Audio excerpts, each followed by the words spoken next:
Donald Trump went back to Walter Reed today, his third visit since he retook office. The White House says it was his routine physical.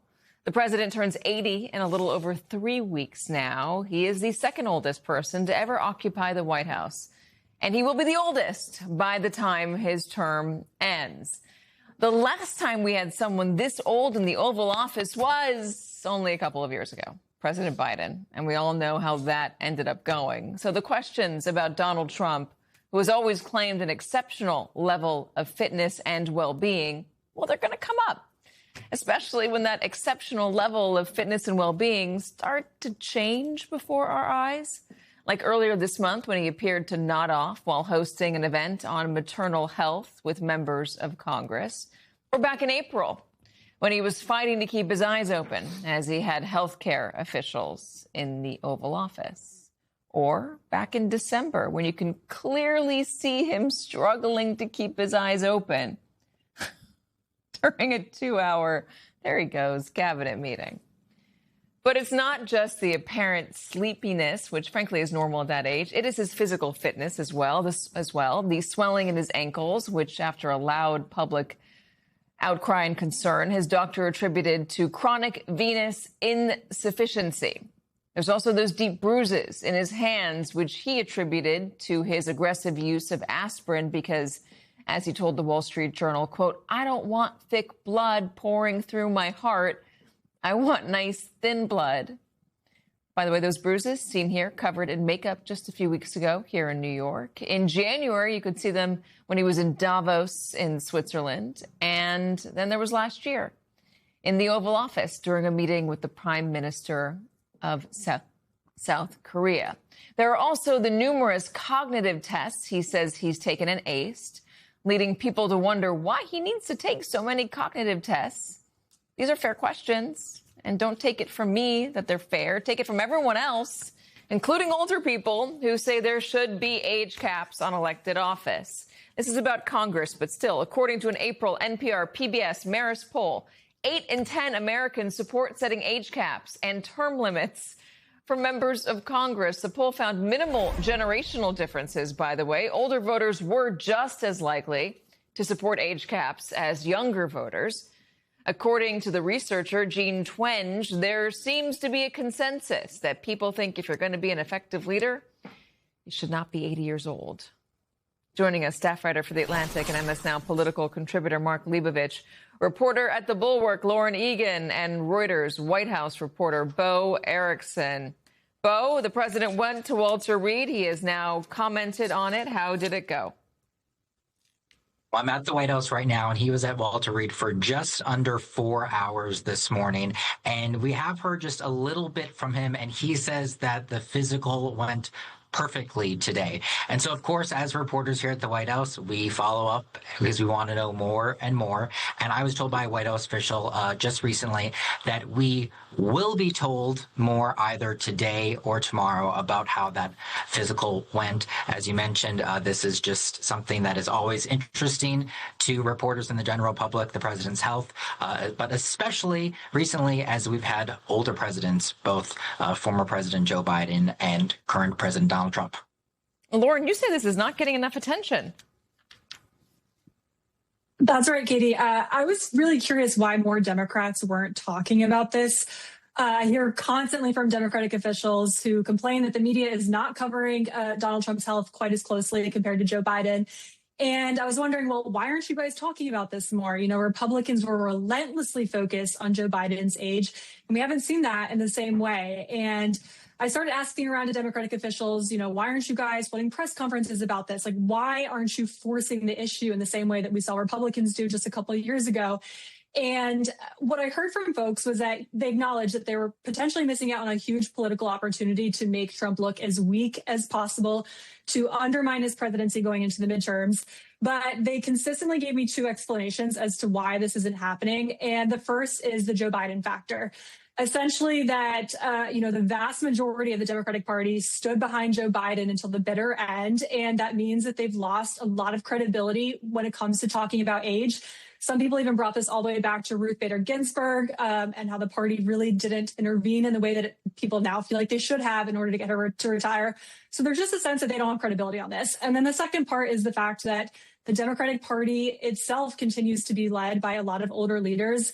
There's a very public debate going on in the Democratic Party about generational change. Unfortunately, there's been 4 members of the Democratic caucus that have died in office this Congress. So this continues to be a really live, active debate within the Democratic Party. A lot of calls for, Chuck Schumer to not be the next Senate leader if they take back the Senate, because he's just a couple of years younger than Donald Trump. And so that just goes back to the credibility and the concerns about feeling hypocritical if they were to talk about this. Yeah, glass houses. Mark, you've been covering Donald Trump for as long as I have. And I mean, I've noticed real differences in the way that he holds himself. He doesn't stand up straight. He meanders more than even he used to meander. He speaks with much less energy than he used to speak. He's traveling less. We can already clearly see that he's not sleeping as much, given the way that he's posting on his social media all night long. And a lot of those posts, frankly, seem unhinged. The way he talks about people who have passed, saying he was happy Robert Mueller died. There was when the Rob Reiner and his wife Michelle were murdered, him talking about how they were murdered because they didn't like him. There's the Trump Jesus, doctor meme. Have you noticed these differences? Are they as Democrats? He's giving critics a great deal to work with. I mean, I think, though, that you don't need a eloquent Democratic soundbite to tell you that the president is old and clearly in some kind of failing health situation, whether mentally, physically, or some combination. I mean, the fact is the guy's almost 80 years old. He's creating these really terrible visuals around falling asleep in these various situations that obviously he's got to be attuned to not looking very great. But look, I mean, it is not a good issue for him. I think ideally he and every other person running or in the White House would be 20 years, 30 years younger than he or Joe Biden were. And look, that's just the world we're living in. The problem is, if you're Donald Trump, is you have a lot more, you have bigger problems, basically. And if you're Democrats, you have a lot better stuff to work with, and paradoxically, it's worse stuff. It's the economy, it's the war, it's affordability, and so forth. I think they basically en masse made the determination that that's where their sort of bread is buttered in this cycle, and that's where they should be focused. What is the answer you get, Bo, from the White House when you ask them about him apparently falling asleep during these meetings, or the deep bruising on his hands? What do they say? Well, it's a little bit different for each scenario, but I think just broadly speaking, when we realize about the president's health kind of instances the past year that have gotten more attention, they have really, the White House has really come forward with more information after it's been, publicized, whether there's photographs going through. So I think there is, a level of transparency that, as reporters, we're looking for the White House to be a little bit more forthcoming. So it'll be interesting to see what, if any, additional information we learn from this latest physical. And the president's message today said that it was a 6-month physical. So that is a question to see if we're going to see more kind of not just annual physicals, but every 6 months here. Well, you do start to go to the doctor more at that age. There's that. But in terms of what the American public wants, what the American public expects, I mean, we can talk about this, but it's better to cite actual numbers and polling. And here's more from that ABC Washington Post Ipsos poll. This is talking about Donald Trump's ability to lead.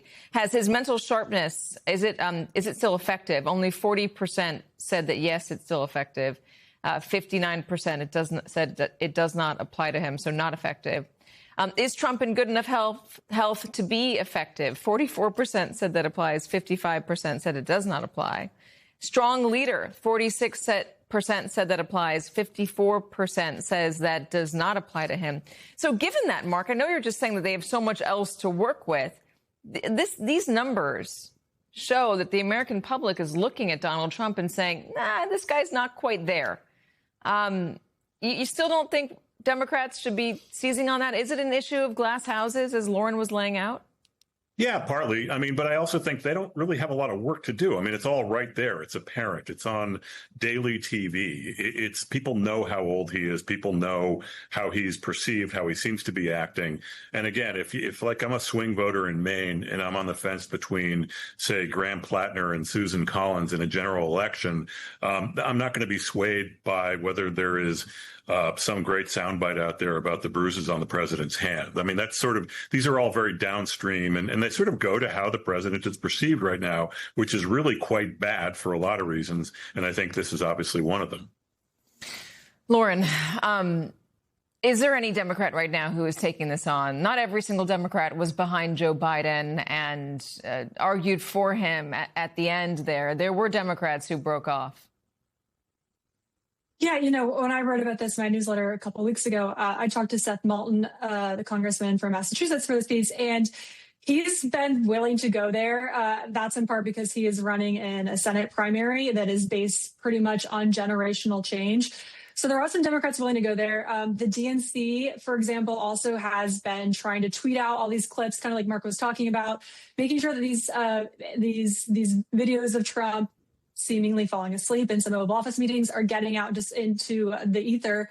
The problem is, though, for Democrats is that when we're talking about trying to make stuff go viral online, trying to make sure people see these clips, is that they just don't have the same machine that the Republican Party does. The Republicans have this entire right-wing media ecosphere that's ready, standing there to amplify sound bites and all these clips that we saw during the Biden administration. I mean, those clips of him seeming old and frail, Republicans would put that out there and they would get millions of views within hours. And the Democrats the DNC has been able to do a little bit of that. They've had some TikToks that have gone viral. But if you compare the two, they just are not the same. It's not the same level of eyeballs and attention that is getting on some of these things that are coming out of the Trump White House.